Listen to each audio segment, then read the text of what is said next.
শুরু করো। জিজ্ঞেস করুন। আপনি এটা কি ধান লাগাইছেন, কি বীজ? সিনজেন্টার মোটা 8 ধান লাগাইছেন। জি। যে বীজতলা থেকে কি কি সিনজেন্টার প্রোডাক্ট ব্যবহার করলে নিয়ে যাবো তো? বীজতলার থেকে আমি ওই ফেলিয়ে দিয়ে স্প্রে করছি 2 বার। বীজতলা স্প্রে করছে, বীজতলায় স্প্রে করছি, স্প্রে করার পর বিচনটা আমার খুব ভালো হয়েছে, ভালো হয়েছে। কোনো পোকামাকড় ধরে নাই, বিচনটা অনেক সুন্দর হয়েছে, কোনো ছত্রাকও আসে না না কোনো বীজতলার মধ্যে। তারপর ওখান থেকে তুলিয়ে নিয়ে জমিতে লাগাইছেন। আর লাগার সময়ে আমাদের সিনজেন্টার কি কি প্রোডাক্টগুলো আপনি চাষে শেষ চাষে ব্যবহার করছেন? শেষ চাষে আমাদের সিনজেন্টার যেমন গ্লোজিং, হ্যাঁ ম্যাগমা হ্যাঁ আর আমাদের টিএসপি পটাশ তো অন্য সার দোকান থেকেই ব্যবহার করছি, দিয়েছেন, এটা তো হ্যাঁ। সিনজেন্টার নয়। হ্যাঁ আর সিনজেন্টার একটা ফর্মুলে আছে, ওই ফর্মুলে অনুযায়ী আমি সব কিছুই দিছি। সব কিছুই দিয়েছেন এই জমির বাড়িতে? যেমন রূপা চাষ পদ্ধতির যে ফর্মুলাটা আছে, হ্যাঁ, হ্যাঁ। আমি সব ব্যবহার করছি। এই আপনার এই জমিতে সব ব্যবহার হ্যাঁ, করছেন? সব ব্যবহার করছি।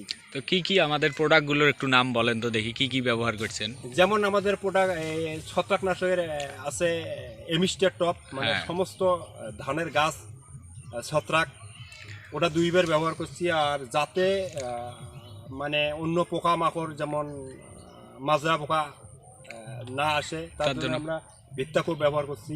কয়বার ব্যবহার করছেন? মানে 2 বার ব্যবহার করার কথা, কিন্তু করি নেই, একবার করাতে ভালো আমরা রেজাল্ট পাচ্ছি, আর পাইছেন। করি নেই দ্বিতীয়বার। হ্যাঁ।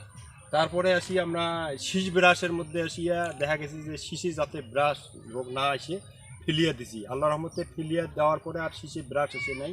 তারপরে গাছ যাতে হেলে না পড়ে তার জন্য আমরা টিল দিছি। টিল কিন্তু 2 বার দেওয়ার উচিত ছিল, কিন্তু একবারে আমাদের গাছ মানে শক্ত হয়ে গেছে, যার কারণে আমাদের এই ফলনটা খুব ভালো হয়েছে।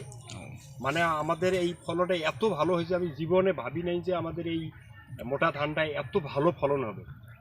আচ্ছা, তাহলে চাচা নিজে এই ধান লাগাবেন এবং পাশাপাশি যদি ফলন ভালো হয় বা আমাদের প্রোডাক্টগুলো ভালো কাজ করে, পাশাপাশি আপনার পার্শ্ববর্তী যে কৃষকরা আছে, ভাই চাচা ভাতি যারা আছে, তাদেরকেও ব্যবহার করতে বলবেন। অবশ্যই অবশ্যই আমি আপ্রাণ চেষ্টা করব যে সিনজেন্টার এই মোটা ভালো ফলনে মানে শতাংশ 1 মণ মানে আপ হয়ে যাবে, এত ভালো ফলন হয়েছে, এটা আমার নিজেই বুঝে যায়।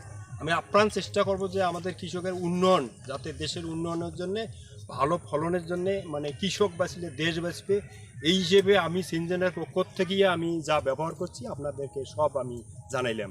ধন্যবাদ আমাদের ধন্যবাদ, সিনজেন্টার আমি- সাথে থাকার জন্য। ঠিক আছে, আসসালাম।